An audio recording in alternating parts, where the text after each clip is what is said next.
Hi scholars, welcome to our online platform of learning about research. Apologies for the long absence from class. I think it's something that was beyond my control, but I'm praising the Lord that we are back together to continue where we ended. I remember very well in class, we talked about research methodology, and we took a lot of time to try to explain different approaches that are existing as far as research approaching is concerned. So we talked about three approaches that are used in environmental education research. We talked about the qualitative research approach, we talked about quantitative research approach, and then we talked about the mixed method research approach. And today I would love to explain to you how to present that section talking about the research approach. So as you present the research approach section, the very first thing that you need to tell us is what approach are you going to use. So for example, if you're going to use qualitative research, you would want to say this study or this research is going to use in the sense that it is in the proposal, it's future tense. But if it is in the report, you say this research used qualitative research approach or quantitative research approach or mixed method, depending on the choice of your research topic. Yeah, so the very first sentence I want to see under that section, which is talking about research approach, is to show us what approach are you going to use. So you say this research was, this research will use qualitative research approach or quantitative research approach, depending on what you want. Okay, that's number one. Tell us what you're going to use. Tell us what approach you're going to use. Then number two, what does that approach mean? What does that approach mean? So you tell us what you're going to use, what it means. What is qualitative approach? You define it, and you can cite different scholars. One or two scholars should be enough to define, because these definitions are already known. So you say qualitative approach according to so is blah blah blah blah. You explain that using the citations. That's number two. So I mentioned the first one is tell us what you're going to use, which approach, what does that approach mean, and then number three, tell us how you're going to use that approach. How are you going to use it? It's very important. I'm going to use this approach in such and such a way. If you're using qualitative approach, explain how you're going to use it. You use it to engage with people, to hear their perspective, their qualitative perspectives about a particular topic. Like we've been talking about COVID-19 and the education. You'd want to say the study is going to use a qualitative approach in order to get the different perspectives, qualitative perspectives which people have about COVID-19 and education. So after you've told us how you're going to use the approach, the next phase is to tell us why you're going to use it. Why is it the best approach for your research? So when you read around from literature, of which I'm going to provide you with a lot of information towards the end, but I want you to be studying. So explain why you have adopted that approach. Why have you adopted, for example, qualitative approach, not quantitative? Or why have you adopted quantitative and not qualitative? So the nature of your topic will tell whether your study can be qualitative or quantitative. So most of your topics, I know that they were done within the frames of quality. So you're looking at the quality of the information and not necessarily the quantity, because I earlier mentioned to you that not everything that really counts is countable, and not everything that is countable really counts. So you have to always remember this. So you need to put up a very good reason and apply it in the context of your study, not necessarily what you find in a textbook. The reasons that are given in the textbook are given for general purposes, but in this case you need to engage your topic and the approach that you have adopted. I hope that is very clear. So if you have any question, you can actually drop me a question right here on YouTube channel, because this is a channel where I will be dropping a lot of these lecture series. And as I mentioned to you, we will be using the blended method because we have to avoid the contact hours because of this COVID-19 crisis. So after you have explained what you're going to use, what it means, how you're going to use, and why you're going to use it, the next phase is to tell us the specific research design. So that is another heading. So if it was under chapter 4, there will be 4.1 for introduction, 4.2 research approach, 4.3 we talk about the research design. So under qualitative approach, there are specific design. Under quantitative approach, there are specific designs. Under mixed method, there are specific designs. Okay, you should always remember this. I don't want to boggle you with so much information. So today, I'll talk partly about specific research designs that you can find under the qualitative research approaches. Qualitative research approach. Number 1, we have what we call a descriptive survey. A descriptive survey. So descriptive survey is generally used where you want to get a general qualitative impression from a more broader context about a particular problem. For example, you may go out and find out what do people think about what do people think about COVID-19 as regarding education, or how does COVID-19 affect the environment? I remember one of the gentlemen saying that actually COVID to some extent is a blessing in China because it has reduced pollution. If you have been to China before, you agree with me that you'll be very lucky to see the sun. It's always cloudy, foggy, smoggy because there's so much emission that is going on, and the atmosphere is covered with this smoke and so on and so forth. But during the COVID-19 crisis, all industries were shut down, and for the first time in a long time, people were able to see the satellite which were passing above China were able to show clear images of the surface of the earth. So you may go out and find out maybe from 100, 200, 300 people, hear their perspective. What do they feel about COVID-19 and what are the best approaches? So you're trying to get a snapshot overview, a qualitative snapshot overview about a particular phenomenon. Then you can use a descriptive survey. I'll provide you with extra information about descriptive survey, but it's one of the specific research design that is found under a qualitative research approach. The second one is called the case study. And the principal author under case study design is Professor Hin. Y-I-N. Hin has written a lot. If you want, you just right now, you can pause this video, go online and enter Hin, case study design. You will find hundreds of papers that he has written.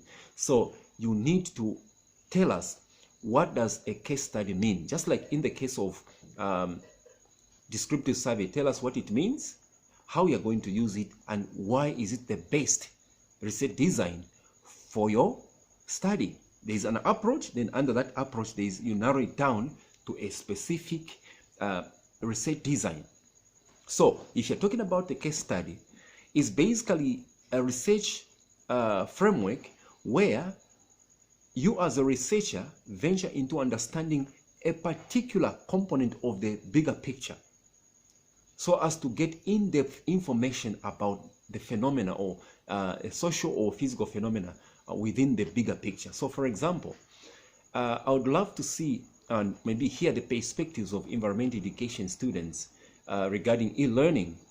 I may not interview everyone who is doing environmental education, but I would say I'll get a smaller portion of 4th years only because they have a longer experience at the university, a smaller portion, and I'll go into detailed investigation and get their perspectives, and then those perspectives would represent all students who are doing environmental education. Remember last time I was telling you about environmental history of Lusaka, and we were discussing that Dr. Kenneth Kaunda can provide one of the best explanations about the history of environmental history of Lusaka. So you can pick one person and that becomes a case study, and you go in detailed research, asking follow-up questions and follow-up questions until you get to very detailed and thick, rich text, which can represent any other person who will come on board. For example, you find that there is no political history that you can tell in Zambia that Dr. Kaunda doesn't know.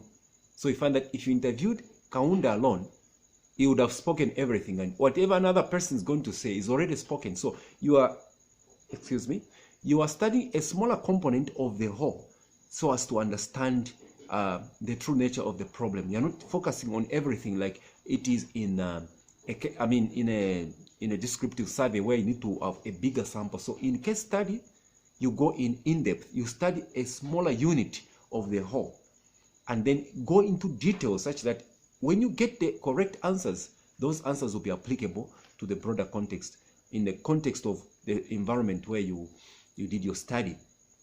So for example, you go to Kalingalinga, you want to tell and maybe to do a historical profiling of the water crisis. You would want to target people who are very old enough in Kalingalinga compound, and in any other area where you stay, you would want to target maybe very old people because they have had a long-term history with the water crisis within that community. So you find that the answers they will give you will be comprehensive and representative of the whole area, even if you never interviewed everyone, because you have just targeted smaller unit of that, and you find that there would be very few people who represent that smaller unity. Then we have what we call phenomenological research design, or phenomenology. Phenomenology is a perceptual research design where you're doing a perception-based kind of research. You want to hear the people's perceptions, let's say, for example, about COVID-19, about climate change, about HIV/AIDS, about environmental degradation in a particular area. You may use phenomenology, where you seek perceptions of the people who have experienced that, and these perceptions are going to give you the reality that is existing. Now, there are 4 principles that we apply when you are using phenomenology as a study, because perceptions do change over time. So how are you going to substantiate what you're telling the readers in your report? There are 4 thrusts. Number 1, spatiality. Number 2, temporality. Number 3, interrelationality. And number 4, copriority. Let me start with spatiality. Spatiality is basically talking about the space. This is the first thrust or principle of phenomenology, that space where somebody is found for some time tend to influence the way they're going to perceive something. So for example, you've been staying in the University of Zambia for the past 4 years, and you find that that environment where you have stayed has changed the way you look at things. That is spatiality. So you find that the environment, whether we like it or not, tend to influence the way we are going to perceive a particular object. I'll give you an example. When I was doing my postgraduate research, I was looking at how people perceive climate change, and what I learned was that space tended to influence the way people were bringing out their perspectives. For example, when I went to Luangwa district, most of the people were attributing the causes of climate change to the heat that is found there. The mountains, the valleys are the ones which are causing this climate change. That was according to the environment they were interacting with. When I came to Lusaka, asking them about the causes of climate change, they were blaming the government because, you know, Lusaka is highly and politically activated. So everything they want to blame it on politics and so on and so forth. When I came to Chongwe, I found people blaming climate change on deforestation because you know that there's so much charcoal burning. When I went to Kafue, yes, the Kafue perspectives were quite similar to those of Luangwa because there are people in rural areas that were doing agric and they were pointing out certain things which were common, even in terms of the effects. So the environment where there were people are found tended to influence the way they were coming out. Then also temporality, that is referring to the time that you interact with a particular phenomenon, whether physical or social phenomenon, will tend to change the perception that you have about that phenomenon.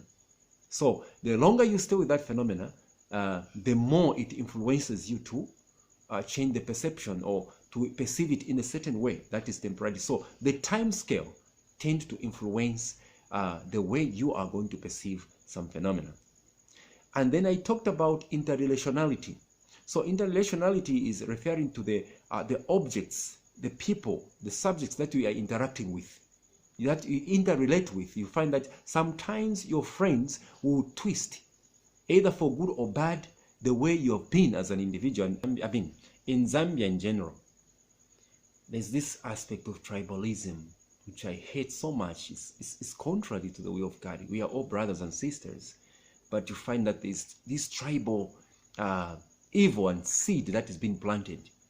There are people who have found themselves tribal, not because they wanted, but because of the people they interact with. They'll be saying, oh, that tribe is bad. That tribe is bad. And they are overhearing this over and over and over. And at the end of the day, they get it that way. Say, very bad tribe. That one is a good tribe. That is wrong. But look at how it has propagated across the country. Some people don't even know why they are tribal. Some people don't know why they are tribal. Sometimes you may be influenced to perceive someone. You may perceive me wrongly because you are just influenced by someone.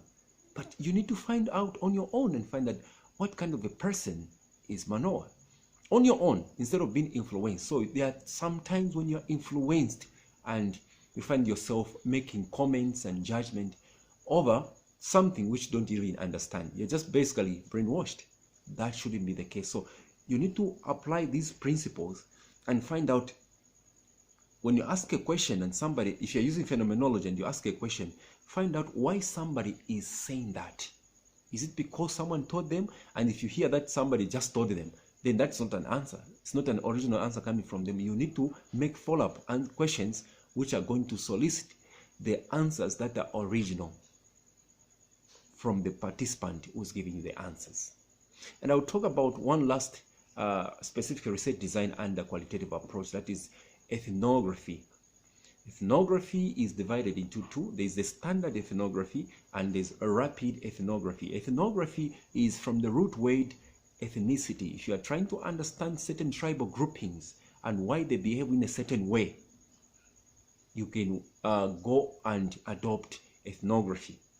So, for example, if you are studying about the indigenous methods that are used to maybe cure, let's say, dysentery among infants, you can go to southern province, you go to eastern province, you go to central province, and try to understand how different ethnic groups in Zambia cure dysentery when the child is attacked by that disease.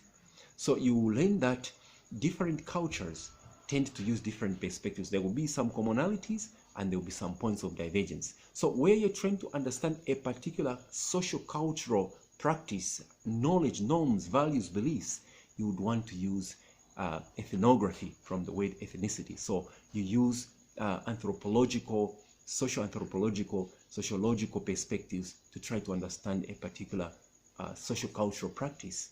So ethnography will prove to be very good. So if you're doing standard ethnography, you usually take at least 6 months and above, because you have to go and dwell with people and not just go and ask them questions. You need to dwell with people and be a full-time participant in their cultural practices. You need to stay with them for some time in order to start understanding why they do certain things. But there are also times when you have limited time, you can work with what we call rapid ethnography. Rapid ethnography can take about 2 weeks to about 3 months. That should be enough, and you can still get the perspectives. There's quite a lot that is documented about rapid ethnography. So where you are so tightened up in terms of time, but you need to understand a certain cultural practice, you may want to use rapid ethnography, and it can still give you a clear picture of what is really happening. So don't forget, for every research design that I've talked about, tell us what it means, how you're going to use it, and why you're going to use it, because there must be a clear explanation. You can cite others and then make sure that as you're citing other people's works, you recontextualize, you apply it to the context of your study, not necessarily getting what is in the textbook and put it. We are not training you to merely memorize, but what? To be critical thinkers, to critically engage with every text, and that's going to help you a lot. So for today, I'll end from here, and we shall catch up in the next session. May the good Lord bless you. Thank you very much. Bye.